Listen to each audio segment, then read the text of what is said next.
If reports are anything to go by, the West's hypocrisy is showing up once again. The United States has sanctioned Russia's top oil giants, Rosneft and Lukoil, along with 34 subsidiaries. The goal? To cut Moscow's revenue and end the Ukraine war, now in its fourth year. But here's the twist. While Germany condemns Moscow in public, it's secretly lobbying Washington behind closed doors. Reports, quoting government insiders, reveal Berlin is racing to seek exemptions from US sanctions on Rosneft's German arm. There's no official statement yet, but the quiet lobbying is real. Now, the US has warned of secondary sanctions for anyone doing business with these Russian firms. Banks, companies, or even energy suppliers lose access to the US dollar, and you're effectively cut off from the global economy. Yet, despite all that, Germany's dependence on Russian oil is showing again. Even after years of promising to wean off Moscow, Berlin still relies on Rosneft Deutschland, which refines and distributes oil to gas stations and airports across Europe's largest economy. So what's Germany's excuse? Berlin says these sanctions shouldn't apply because Rosneft's German arm is now run by German authorities, not Russians. That's true, partly. After Russia invaded Ukraine,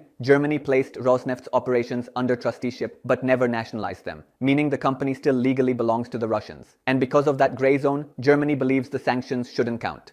But here's where it gets worse. Britain did the exact same thing last week. London sanctioned Rosneft and Lukoil, then quietly issued a license, allowing British firms to keep working with Rosneft's German subsidiaries. And while the UK bends rules for Germany, it's sanctioning India's Vadinar oil refinery, which just happens to have Russian investment. So, let's be honest, if the US now grants Germany an exemption, it will prove what everyone already suspects, that Western sanctions aren't about principles, they're about politics. Is the West really punishing Russia, or just protecting its own interests under the cover of morality?